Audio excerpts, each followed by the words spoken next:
Yes rule. Okay, रानी जी आपसे शुरुआत करते हैं। भोजपुरी फिल्म अवार्ड का 19वां साल होने जा रहा है। आप इस अवार्ड से काफी सालों से जुड़ी हुई है जी। किस तरह की खुशी है, किस तरह शब्दों में बयां करेंगी? खुशी है, लेकिन साथ साथ इमोशन भी जुड़े हुए हैं इस शो से। ये सिर्फ शो नहीं है, ये एक चेहरा है हमारी भोजपुरी इंडस्ट्री का, सबसे पहला चेहरा मैं कहूँगी, क्योंकि ये अवार्ड्स तब से शुरू हुए। मुझे याद है 2004 में मेरी पहली फ़िल्म आई थी और भोजपुरी फिल्म अवार्ड शुरू हुए 2005 में, और ये पहला चेहरा था ऑडियंस के लिए जहाँ पर लोग भोजपुरी कलाकारों को मंच पर देखते थे और उन्हें पता चलता था कि भोजपुरी इंडस्ट्री भी आ रही है। तो ये पहला चेहरा है हमारी फिल्म इंडस्ट्री का और मेरे इमोशंस जुड़े हैं और मैं बहुत खुश हूँ कि आज 19वां साल हम कंप्लीट करने जा रहे हैं। और मेरी ये दुआ रहेगी, वो कहते हैं ना कि इस खेल में हम हो ना हो, गर्दिश में तारे रहेंगे सदा, तो ये अवार्ड तो चलता ही रहेगा। विनोद जी 19 साल हो गए जैसे सब बात कर रहे हैं, क्या कहना चाहेंगे, ये जर्नी आपके लिए कैसी रही? और जैसे रानी जी ने कहा कि पहला साल जो है तब आया था जब किसी को पता भी नहीं था कि भोजपुरी अभिनेता को अवार्ड देके सम्मानित करना है। सर क्या कहना चाहेंगे उसके बारे में? तब क्या सोचा था आपने और अब 19 साल हो गए, क्या कहना चाहेंगे इस जर्नी के बारे में? मैं भोजपुरी बेल्ट से हूँ, पूर्वांचल से, जौनपुर से। तो कहीं न कहीं मुझे लगता था कि मैं देखता था टेलीविज़न में या न्यूज़पेपरों में कि अदर स्टेट में रीजनल अवार्ड्स होते हैं, हिंदी के बड़े बड़े अवार्ड्स होते हैं। उस समय फिल्म फेयर का बड़ा एक अपना नाम हुआ करता था, रीजनल होते रहते थे। मेरे दिमाग में आया कि कहीं न कहीं इस चीज़ को हमें भी आगे ले जाना चाहिए था। मैं इंडस्ट्री से नहीं था, मैं पॉलिटिकल था और सामाजिक कार्यकर्ता था। बट मैंने 2004 में एक भोजपुरी संगीत संध्या का शुरुआत किया मलाड के अंदर, जिसमें भोजपुरी इंडस्ट्री के तमाम लोग, स्वर्गीय यूनुस परवेज जी, स्वर्गीय सुजीत जी, सारे लोग दिग्गज लोग थे, उदित जी, मैं भी थी। हाँ, मैं उस पर आ रहा हूँ। ये पहले सीनियर लोग हैं, उसके बाद रानी जी, रवि जी, ये लोग परफॉर्म किया और इतना सहयोग किया। उस सुजीत जी तो ने कहा कि मैंने इतना हिंदुस्तान में घूमा, इस तरह का आज तक मैंने कोई शो देखा ही नहीं। इतने फेमिलियर लोग, इतने रिच फैमिली, इतने डिसेंट तरीके से हो रहा है कि वो बड़े खुश हुए। उसके बाद मेरे दोस्तों से डिस्कस किया मैंने और भोजपुरी फिल्म अवार्ड्स की स्थापना 2005 में की। कंट्री क्लब में पहला प्रेस कॉन्फ्रेंस किया, सारे लोग मौजूद थे और उसके बाद ये सिलसिला चला, आज तक रुका नहीं। उसमें मैं तो रानी को भी साथ में बैठी हैं, इसलिए नहीं, इन्होंने हमेशा हर वक्त तत्पर रही हैं, पूरे परिवार के साथ हर तरह से हमारे साथ दिए हैं। रवि जी भी है, मनोज जी भी दिए, जो भी इंडस्ट्री में आता गया, दिनेश जी, जैसे जैसे पाखी जी, जो भी लोग आते गए सभी लोग ने साथ दिया। 10 साल कंटिन्यू करीब रवि जी परफॉर्म किया, 7-8-10 साल करीब दिनेश जी किया, पवन जी किए, खेसारी जी किए, सभी लोगों ने परफॉर्म किया, सभी लोग ने सपोर्ट किया। ये सिलसिला आज 19वां वर्ष है। और प्रेस मीडिया, आज मुझे खुशी होती है, मेरे भोजपुरी में इतनी मीडिया है, प्रेस से मुझे बहुत प्राउड होता है। उस वक्त कुछ भी नहीं था, कुछ भी नहीं था। और आज तक से लेके हिंदुस्तान का कोई ऐसा न्यूज़ चैनल नहीं जो 5-6 साल तक, 8 साल तक कंटिन्यू 1 घंटे का न्यूज़ मैं देखता हूँ। मेरे पास रिकॉर्ड है, मैं रिकॉर्ड मंगा के रखा हूँ। रिकॉर्ड देखता हूँ, मैं सोचता हूँ बाप रे बाप, मराठी, पंजाबी, गुजराती, सब में आधा घंटा 45 मिनट का न्यूज़। ये भोजपुरी ऑडियंस, भोजपुरी समाज, भोजपुरी फिल्म अवार्ड का योगदान है। और आज 19वां वर्ष है। मैं आप लोग को भी धन्यवाद देता हूँ, पूरे इंडस्ट्री को धन्यवाद देता हूँ कि, और सारे कलाकारों को देता हूँ कि उनकी बदौलत, उनकी सहयोग से मैं आज यहाँ पे पहुँचा हूँ और आशा रखता हूँ कि इसी तरह सहयोग मिलता रहे, मैं आगे भी प्रयास करता रहूँ। रानी जी वैसे तो बहुत सारे लोग बहुत सारा काम कर रहे हैं हर इंडस्ट्री में, भोजपुरी इंडस्ट्री में भी कर रहे हैं, लेकिन अवार्ड से सम्मानित करना और उनके काम को रिकॉग्नाइज करना कितना इम्पोर्टेंट है? वैसे तो जनता बता देती है कि कितनी सुपरहिट है या फिर फ्लॉप फिल्म है, लेकिन जब आपको अप्रिसिएशन मिलता है अवार्ड के थ्रू, कितना इम्पोर्टेंट है एज ए कलाकार, क्या कहना चाहिए? एक कलाकार के जीवन में या फिर एक डायरेक्टर हो या प्रोड्यूसर हो या फिल्म से जुड़े हुए हर एक इंसान के लिए बहुत ही इम्पॉर्टेंट है एक अवार्ड। अवार्ड में नॉमिनेट हो जाना भी बहुत बड़ी बात होती है, क्योंकि पैसे तो मिल जाते हैं काम के, लेकिन एक जो सराहना होती है ना, उससे आपको एक मोटिवेशन मिलता है। और हर साल इतने सारे कलाकार, नए नए कलाकार आते हैं इंडस्ट्री में, डायरेक्टर्स आते हैं, राइटर्स आते हैं, तो उनको एक मोटिवेशन मिलता है। और नो डाउट जैसे जो हम जैसे कलाकार हैं जो इतने सालों से काम कर रहे हैं, हमें भी बहुत ज़रूरत पड़ती है मोटिवेशन की, और एक अवार्ड बहुत बड़ा काम करता है हर कलाकार के जीवन में। विनोद जी, आपसे जानना चाहूँगा, इन दिनों जो है बहुत सारे अवार्ड शोज हो गए, लेकिन आपका अवार्ड ऑथेंटिक बना रहे, लोगों का भरोसा बना रहे, उसके लिए आपने किन चीज़ों का ध्यान रखा है, अगर उस बारे में कुछ बताएं, और कौन होंगे ज्यूरी जो डिसाइड करेंगे कि अवार्ड किसको मिलना चाहिए? देखिए, हमारी ऑथेंटिक की बात जो है वो आप लोग को सबको पता है कि मैंने कभी कंप्रोमाइज़ समझौता नहीं किया, न किसी प्रकार का। बहुत सारे मैंने जीवन में अवार्ड्स के जब शुरुआत होती, मैंने पिछले टाइम भी बताया था, बड़े दबाव भी देखे हैं, बड़े प्रभावशाली लोग भी फ़ोन किए, लेकिन मैंने कोई समझौता कभी नहीं किया।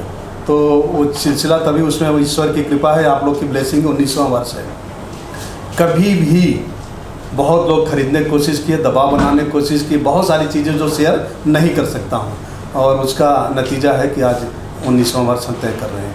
और आपका सवाल दूसरा क्या था? सर, जूरी कौन होंगे जो डिसाइड? जूरी की जब बात ऐसे शुरुआत में 1-2 बार आई जूरी, तो मैंने 3-4 साल 2 बार प्रेस कॉन्फ्रेंस करता था। एक तो डिक्लेयर करता था डेट और वेन्यू, दूसरा नॉमिनेशन डिक्लेयर करता था।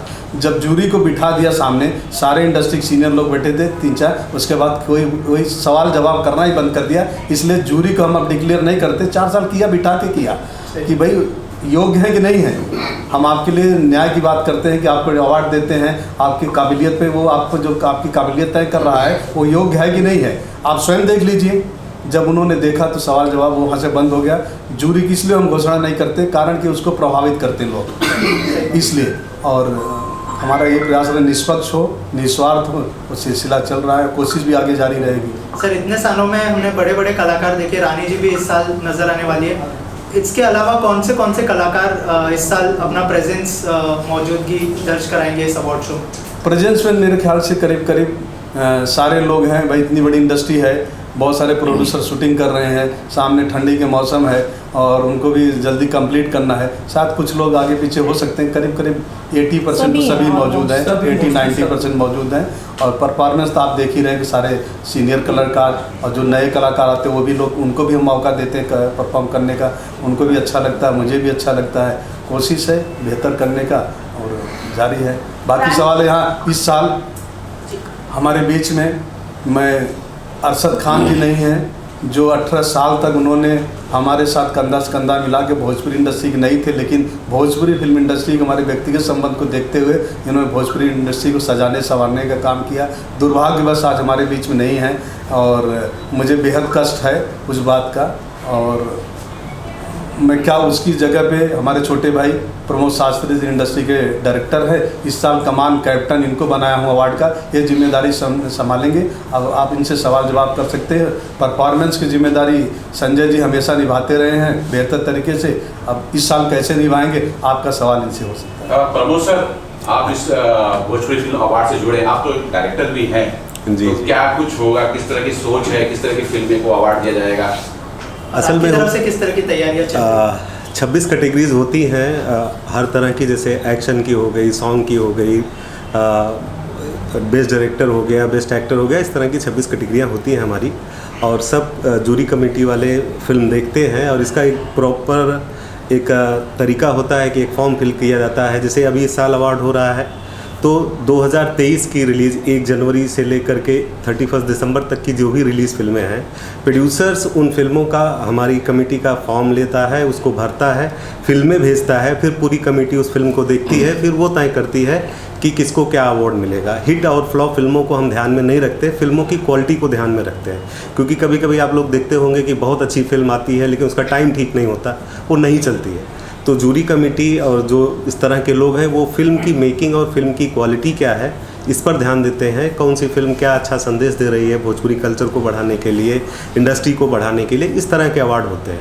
लाइफ टाइम अचीवमेंट अवार्ड होता है जो लोगों को मिलता है, उस तरह का एक कमेटी सेलेक्ट करती है कि साल किसको दिया जाएगा, उस तरह की भी कैटेगरी है। 2-3 हमारे स्पेशल अवार्ड होते हैं, वो अवार्ड इसलिए दिए जाते हैं जैसे भोजपुरी इंडस्ट्री को किसने कितना बढ़ाया, किसी के योगदान होता है आपका अवार्ड शो में। मैं देखती हूँ हमेशा बहुत भागम-भागी होता है, रिहर्सल्स होते हैं, फिर डांस परफॉर्मेंस वाले दिन भी आप बहुत भागम-भागी करते हैं। किस तरह से प्रिपेयर हो रहे हैं, कुछ बताइए अपने। नहीं, मैं तो लास्ट टाइम भी बोला था, क्योंकि मैं एक सच्चाई बोलता है, ऐसे बहुत अवार्ड होता है, मैं देखता हूँ बहुत अवार्ड, तो सब है, सब अपने तरीके से करता है।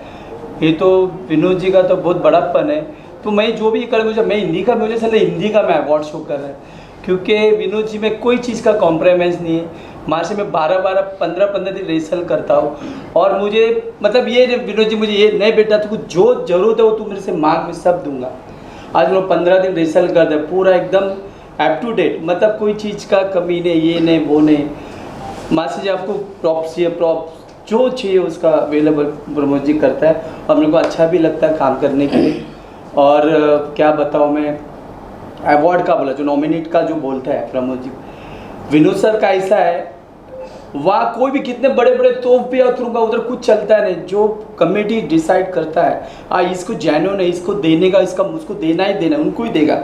बाकी लोगों को भी आपने बहुत आया लॉलीपॉप दे देता हो गया अवार्ड खत्म, क्योंकि कंपटीशन होता है। अभी हीरोइन में कंपटीशन, हीरो में तो हीरो क्या अच्छा काम किया, हीरो ने क्या अच्छा काम किया, हीरो कोरियोग्राफर ने क्या अच्छा काम किया, उसका सम्मान उसको ही मिलेगा कितने भी हो। तो मुझे बहुत अच्छा लगता है, मैं आंखों से देखता हूँ, मुझे इतना जेन्युइन लगता है ना। और विनोद जी क्या बताओ, बहुत मैं तो उनके साथ बच्चा हूँ और उन्होंने मुझे हमारे सीनियर बहुत कोरियोग्राफर ने काम किया, तो मैं 10-12 साल से कर रहा हूँ सर के साथ। और मुझे बहुत मतलब अच्छा लगता है काम करने और कोई चीज़ का मुझे कमी नहीं, जो मांगता है मुझे मिलता है और मेरे को बहुत दिल से मैं काम करता हूँ। रानी जी, अवार्ड शोज होते हैं जैसे कि बॉलीवुड इंडस्ट्रीज हो जाए या साउथ इंडस्ट्रीज में आए दिन बहुत सारे इवेंट्स होते हैं जहाँ एक्टर्स एक दूसरे से मिलते हैं, लेकिन भोजपुरी इंडस्ट्री में इतने इवेंट्स नहीं होते। अवार्ड शो आपकी दोस्त यार मिल पाते हैं, कितनी खुशी होती है अवार्ड शोज के दौरान? बहुत खुशी होती है। वैसे ये बात एकदम सही आपने पूछी है मुझसे कि हम जितने भी पुराने कलाकार हैं या जितने भी हम लोग साथ में काम कर चुके हैं या काम कर रहे हैं, हम लोग यूजुअली ऐसे नहीं मिल पाते हैं। लेकिन एक अवार्ड फंक्शन है और विनोद जी का अवार्ड ऐसा है जहाँ सब आते हैं। ये बात सही है, पॉइंट सब दिग्गज ऐसा कभी नहीं हुआ है कि ये नहीं आना चाहता या वो नहीं आया। सारे लोग इस अवार्ड में आते हैं, इसीलिए अवार्ड शायद बहुत ख़ास भी है और बहुत बहुत खुशी होती है। सब परफॉर्म करते हैं, एक दूसरे को देखते हैं, अप्रिशिएट करते हैं, बहुत मज़ा आता है। रानी जी, आप कौन से गाने पे परफॉर्म करने वाली है इस साल? वैसे मैंने हर साल परफॉर्मेंस दी है और हमेशा मेरी परफॉर्मेंस काफ़ी अलग अलग रहती हैं। इस साल मैं मेरे 15 साल पुराने जो गाने हैं जिसमें श्रेया घोषाल जी ने गाए हैं मेरे कुछ गाने, आशा भोसले जी ने गाए हैं मेरे कुछ गाने, उन गानों पे मैं इस बार परफॉर्म करूँगी। और उन गानों पे परफॉर्म करने का मेरा मतलब रीज़न यही है कि मैं चाहती हूँ कि जो आज की जनरेशन है ना, मीडिया है या हमारे जो कलाकार हैं, उन सबको पता चले कि हमारी भोजपुरी ने कैसे शुरुआत की थी हमारी इंडस्ट्री ने। सो इसलिए मैं उन स्पेशल गानों पे बहुत स्पेशल गाना है रानी जी का। बहुत इतने बड़े बड़े सिंगरों ने जो गाया है, लता जी ने भी गाया है मेरे लिए गाने, तो उन गानों पे मैं परफॉर्म करूँगी। उस तरह के सॉन्ग्स हैं जिसमें मिट्टी की खुशबू आती है, संगीत बड़ा अच्छा है उसका, और एक दौर का भी वो परिचायक है कि किस तरह के गाने हमारे उस समय बनते थे। या तो मेरा वैसा स्पेशल होने वाला है कुछ बार ऐसा है। विनोद जी, आखिर में कब डेट अनाउंस कर दीजिए, कब होने वाला है ये शो और क्या कहना चाहेंगे सर? डेट तो अनाउंस हो चुका है, 14 दिसंबर Saturday 2024, Atharva college Malad west. कुछ कहना चाहेंगे ऑडियंस से? मैं ऑडियंस से विनम्र अनुरोध करूंगा कि भोजपुरी कला संस्कृति बहुत ही साफ़ सुथरी सुंदर कला संस्कृति है। हर इंडस्ट्री में हर भाषा में कुछ कहीं न कहीं त्रुटियां होती है, उन सब चीज़ों को ध्यान न देते, उनको बढ़ावा न देते हुए अच्छी गानों को, अच्छे कलाकारों को, अच्छे फिल्मों को थिएटर में जा देखे, थिएटर कम है बट जहाँ भी उनको प्लेटफॉर्म मिलता है उसको देखें, उसको अप्रिशिएट करें। अच्छे लोगों को और जब वो देखेंगे, अप्रिशिएट करेंगे तो और भी इंडस्ट्री बड़ा होगी। तो मैं उनसे यही अनुरोध करूँगा कि अच्छे सॉन्ग्स, अच्छे फिल्म, अच्छे कलाकारों को महत्व दे, अप्रिशिएट करें, जिससे हमारी इंडस्ट्री बढ़े, हमारी कला संस्कृति बढ़े। यही मेरा उनसे अनुरोध है। जय भोजपुरी।